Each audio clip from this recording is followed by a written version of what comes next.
Fence around third for the second straight game. Geoff Blum has a game-winning hit. And the Astros win it in the 13th, 2-1.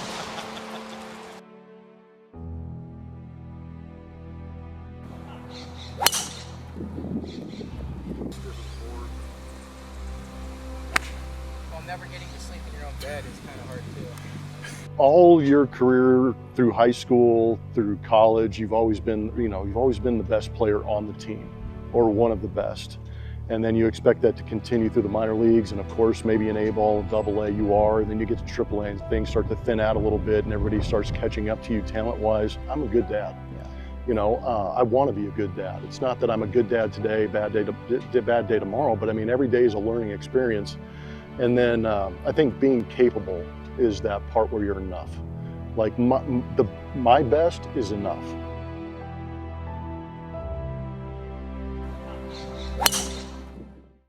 All right, well, I'm joined today by Geoff Blum, Houston Astros. You do so much stuff for the Astros. You're a former player for them. Mm-hmm. Now you're broadcasting for them. We were just talking about the fact that your playing career was almost 14 years, and now your broadcasting career is coming up on 14 years. Yep. Pretty wild. And I think I first started listening to you 14 years ago too. I'm sorry to hear that. Yeah. When Jason was drafted by the Astros, and yep. So we have that connection in common. Is Jason Castro, who we had on the episode prior as well. I'm really looking forward to this episode because I actually look up to you a lot, just through word of mouth, social media, and meeting you the handful of times that I've been able to. That makes me nervous, but I appreciate you saying that. It shouldn't, but since I got going on this journey and kind of using golf as therapy for men and really trying to figure out mental health and how it pertains to men, I've kind of looked at what that encompasses, right? And it's not just what the stereotype of mental health is. It's a plethora of things, and anything can kind of add to that. And so, but what I see in your life and what I've heard about in your life through mutual friends that we have is, one, how much of a stand-up guy you are, shows in your character and personality for sure, but the family side of you as well, which I'm hoping to get into. But yeah, I mean, you're married and oh yeah, 4 kids, right? Married, 4 kids, yeah. Next coming up in January, it'll be 25 years of marriage, yeah. And all girls. And 4 kids, all girls in college. Awesome. Currently. That's a bit of a task, I'm sure. Oh yeah, just so we don't use Max shot Homa trays. can roast my swing. Yeah. Can also blame the clubs too, right? 100%. Huh. 4? Should be all right. Oh, what would be some pointers that you would give yourself on the mental side of the game, or just how you'd prepare in life? I think that would probably be the biggest thing, is to be a little more prepared. I think that all your career through high school, through college, you've always been the best player on the team, or one of the best. And then you expect that to continue through the minor leagues, and of course, maybe in A-ball, AA you are, and then you get to AAA and things start to thin out a little bit and everybody starts catching up to you talent-wise. But I think what you said about preparation is something that I keep drawing back to, is how, being prepared for anything that's coming at you, or having that solid foundation that when everything does kind of hit the fan, or I hit a struggle or I hit a slump, what's the foundation or the baseline that I can get back to be able to perform. And, I think if I could go back and maybe talk to myself a little bit, it would be to have a better foundation. And maybe what I mean by that is be a little more prepared, have that, have that drill, or have that workout regimen that can get me back to the mindset of I'm okay and I'm going to succeed again, instead of just, spiraling out of control and, tinkering with one thing and that leads to 99 other problems. I think that, having the confidence that I will bounce back would probably be the one thing that I would tell myself, a little bit earlier in my career. So 14 years in the major leagues is one hell of a accomplishment in itself. Like we were just talking about one of my buddies who's up and down, and it's tough. It's a tough life to live. So a blessing in itself just to be able to be a part of that league for that long. During those 14 years, I'm sure there was probably multiple moments, but can you think of one moment that was just like the hardest mentally for you? There's always moments. I don't think that I can pinpoint one exactly that I would say this was the roughest spot, but I can definitely tell you that 2004 was probably the worst year of my career, both on the field and off the field. You know, that there were so many things going on right there that, you know, I've tried to focus on too many instead of focusing on one. You know, I didn't take care of one thing, and it led to me not being able to take care of 15 other things.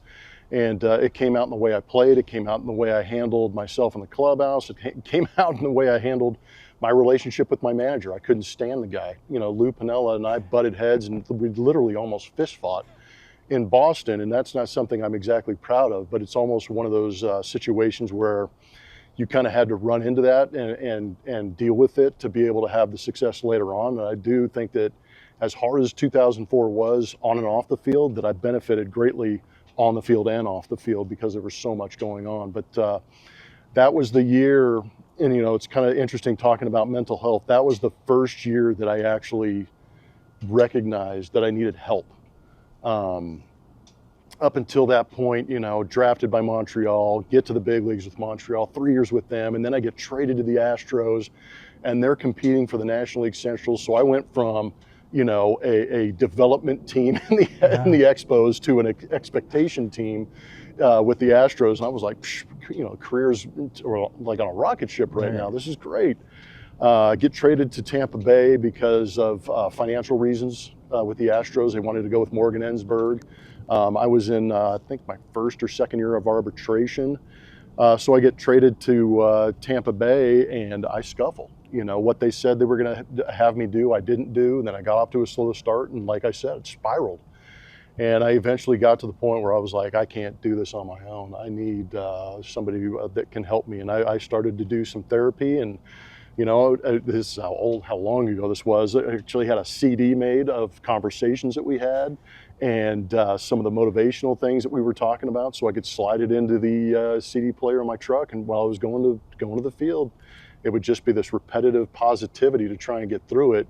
It didn't reflect in the numbers, but it reflected internally that I was able to handle the failure a little bit better. And I think that was probably something that really helped me moving forward, not just for myself, but for other people as well. Right. Because, you know, if I'm giving off this aura or this vibe of all hell's breaking loose and there's no hope, guess what that's going to do to the guy next to me on the bench?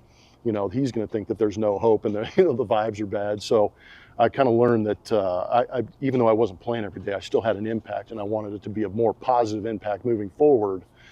Because as much as it helped me deal with failure, it helped me accept and embrace success that much more too. Baseball is the one sport where failure equals success, right? And it's like you just have to be able to manage failure in a way that you become successful through it, right? And so I find that fascinating. And then you come out here and you mix it with golf, and it's like, you know, why do we keep doing this to ourselves? Right, it's like we're just punishing ourselves daily, right? Yeah. But I like it because we're accepting a challenge every single time we step up to the plate, we step up the mound, or we're stepping up to the tee box. It's like, okay, I got this. I can turn it around right here, right now. Are you seeing guys kind of establish something in the clubhouse mentally, or working with the mental skills coaches a lot, or are you kind of seeing that, you know, stay separate? No, gratefully, I think it's a little more open. You know, I played back in the 1900s like you're talking about. We had this thing called the EAP, which was, I think, you know, it was the assistance program or something like that. But it was always taboo, or in our minds, we created this image. If we talk to them, they're talking to the manager, and they're talking to the GM, and they're going to say you're weak and you can't handle that. I think that's shifted greatly in this day and age. And one of the things working with the Astros, being able to be around it's one thing to be around good teams. I'm around a very good team for the last decade that's had great guys come through that clubhouse. The spirit of the guys, the way they played, the way they accept people into their clubhouse, whether it's via trade, free agency, or coming up from the minor leagues. The one constant in that clubhouse is how everybody is treated equally. And that's not something I had coming up. It was like, go get me a beer, go light my cigarette, you know, go get me a cup of coffee because you're the rookie, do this, you know, instead of being like, we're here to win a ball game. What are you going to, if you're going to help me win, then we're good. If you're not helping me win, we'll move on. And that's what I feel like the Astros have kind of cultivated and created. You always talk about culture. And I think these guys have kind of nailed it, because with so many rookies coming through and so many guys having to replace greatness that's been traded or moved on to new contracts, they've really nurtured and developed a winning attitude. And a lot of that starts with the personalities in that clubhouse that say, we're in this together. And if you have a bad day, I'm going to go out there and see what I can do to pick you up.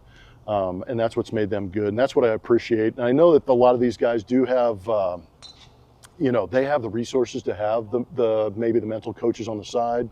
But I love that they're a little more willing, I feel like, today to have the conversation inside the clubhouse. Yeah.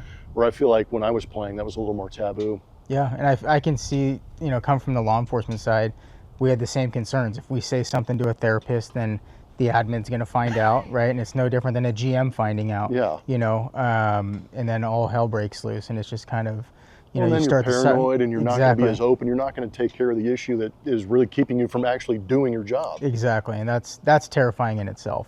Yes. I mean, you could almost poke you it in Should have there. gotten. So the PGA guy comes up to me, hands me a stack of scorecards, official scorecards.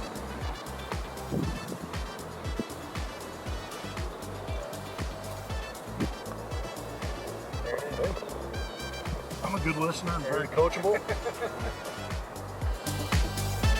So, but I know the guys, watching Jose come up and all these guys, right? I think in 2015 when McCullers had made his first start with the Batman shoes, right? Ever, yeah. And so, to see all these guys kind of grow up, what are you seeing in that clubhouse? You kind of mentioned it, but who are the true leaders in that clubhouse right now? I think that's interesting because, if you say, I think everybody has their different definition of what a leader is or what a leader should be. Good point. And I think that has also shifted. I don't know how old you are, but I'm really old, and I'm old enough to know that there were days where flipping tables and cursing guys out was the way to go, and that that obviously it added. I mean, there was certain things you could draw from that, but it wasn't the perfect way to go. Right. But I think leadership has kind of changed these days in the sense that there's vocal leaders, there's guys that lead by example. And I think that I had the luxury of being able to be in a clubhouse with a Jeff Bagwell, with a Craig Biggio, a Billy Wagner. I'm trying to think of some of these other guys. I was in a clubhouse with Jake Peavy, who was a young guy that led as a young guy. Adrian Gonzalez was kind of that silent guy that went out there and hit and played hard. Jeff Bagwell wasn't a guy that was going to be like, damn it, running the base. He would run the bases. Right. Craig Biggio would run the bases. You're like, okay, if that guy's doing it, I think I better do that. And then they'd have the conversations off to the side and showed a great deal of respect by not showing you up in front of other people. So that's where I kind of see that shift moving. But, you have guys like Jose Altuve, the Jason Castros, who maybe, Jason was an all-star, so it's kind of hard to say that, he's not an all-star because he did garner a lot of attention, but he garnered a lot of respect because he was a leader behind the plate. And I think a lot of the ways that you handle yourself on the field can be kind of leadership qualities. Carlos Correa is a great guy as far as being able to be accountable and see the entire game in order to help you on what you're trying to accomplish. Alex Bregman was another guy that would watch the entire game, and if he saw something, he was going to bring it to your attention. And the intent was, I'm trying to make you better. And I think that's where you get a lot of respect, and that where you kind of develop that leadership, is wanting something better for somebody else. Yeah, and it helps win as a team too, right? It's like you're doing this together. I kind of wanted to talk about how did you separate, and actually still how do you separate? You're still in it.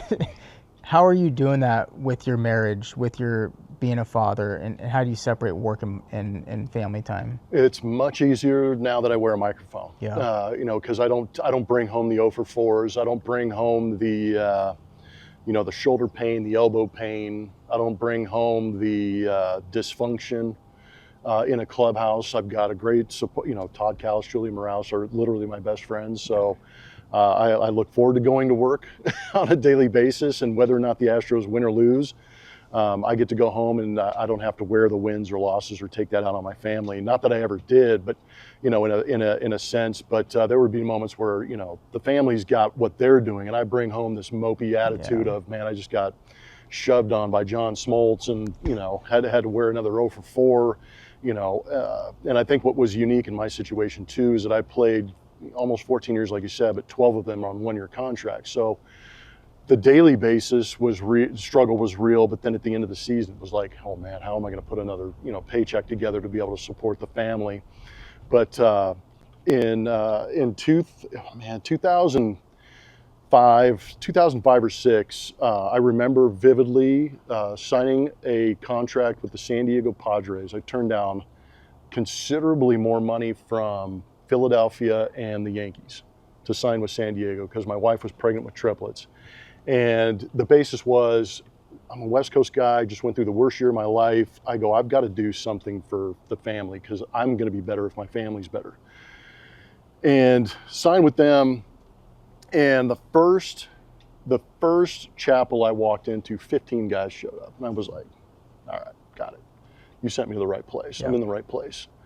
And as that year unfolded, obviously great things happened that season. Not the birth of my triplets and winning the World Series, but being around that many guys who had that much faith kind of gave me the idea that, I can put a lot of this on him and not on my family. And that kind of created the foundation, like I try and talk about with some of those failures. You don't want to go too far below that foundation when things go wrong. But that was a big eye opener for me and really taught me that I can leave it at the field, but at home, I've got to be that same kind of leader like you're talking about, because they are, there's nothing like, you said you got one more on the way. There's nothing like rolling out of bed the next day, getting ready for a game and seeing, eight pair of eyes or 4 pair of eyes on you going, Dad, what are we doing today? And you got to play dad for a certain amount of time and then go out there and try and beat some of the best competition in the world. But I was fortunate to have a very strong wife who didn't put up with much in a good way. She, if I brought home an 0 for 4, she read the box score, she saw the game, and she's like, she was mentally prepared for it.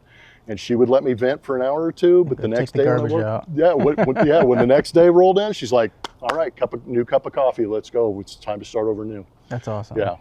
That's a good woman. Oh, she's phenomenal. Yeah, she put up with me traveling with 4 girls at home is not easy, and she would pack them up, line them up like a trail of ducklings, and get on the airplanes and fly and visit me wherever I was at. Yeah, that's awesome. So you got your schedule with baseball or broadcasting, but what are things that you've implemented in your personal life to kind of stay on top of being the man that you are, to help create healthy habits for you? It doesn't sound or feel like habits to me, because it's who I've developed into.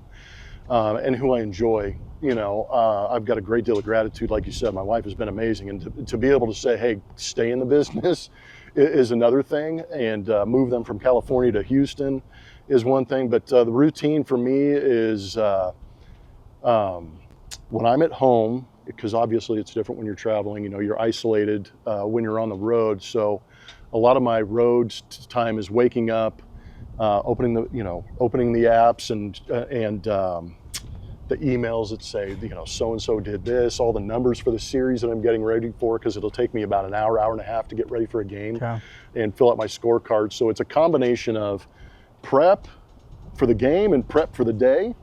And I will rip open the Bible app. I try and travel with a daily leadership book that I try and read.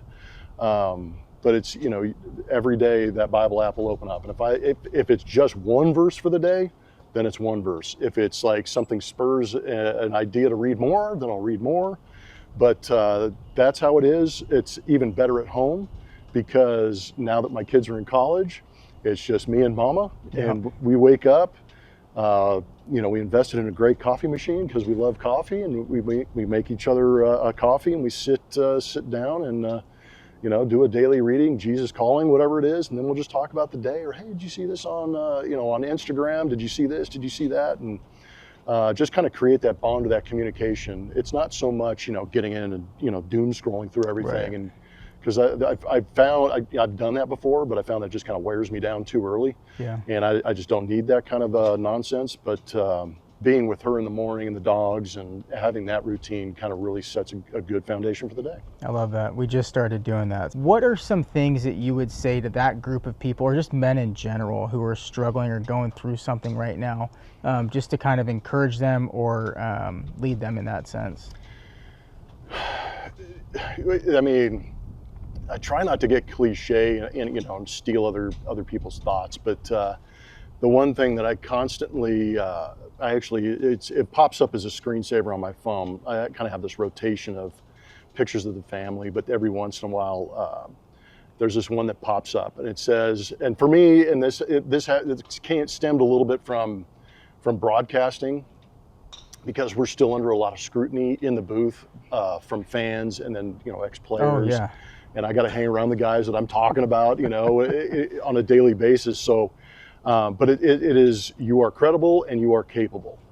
And I want to say that you're enough. Obviously you are. And obviously you have a purpose. You're here for a reason. Never doubt that, no matter how bad the situation. But the credible part is, for me, is I'm smart enough, I'm good enough, I work hard enough, and I care enough to be able to speak my mind on a live broadcast in front of a couple 100,000 people about a game that I love. But it also creates the credibility at home to understand that I'm squaring one up in the big leagues. Yeah. There's certain things that, as an athlete, that my brother was a cop also, and he would always call me and be like, well, what did that feel like? What if I hit a home run or something like that? I'm like, words can't explain that. It's like, I want people to dunk in an NBA game. I want them to run as fast as Usain Bolt. I want people to square one up, and hit the ball as hard as they can and realize what that feels like. And that's kind of what I'm hunting when I'm on the golf course, is just, I just want to get a hold of one and remember that feeling and lock it in. So no hole-in-ones yet? None. So we can't compare a hole-in-one yet to a home run in the World Series. No, not yet. That's going to be pretty incredible. Yeah, that 1 in a million. We got a couple things from our sponsors. We're blessed to have a couple sponsors. Outstanding. So this is from our friends over at Birdman Bats. Oh, outstanding. There we go. I know we're giving you stuff to head home with. Sorry. No, that's all right. And then our partners over at True Links Wear. Want to give you a pair of shoes as well. Dude, that's awesome. And then you didn't have to do any of this, man. This is my home course, so okay. Got a hat and some balls, and beautiful. If you're ready for it, we'll go swing a couple sticks for a bit. Yeah, man. Thanks for having me, dude. Absolutely, good being it's a pleasure. Here, man. Awesome. Shoot, I didn't know I was going to score. This is awesome. Well, someone's got to take care of you. Hey, well, thank you guys for checking out this episode. Remember, you guys can always go check us out at playinthroughpod.com, playinthroughpod on Instagram. Geoff, what's your Instagram handle? Blummer? At Blummer27. At Blummer27. Go give him a follow, and remember, you're worth it.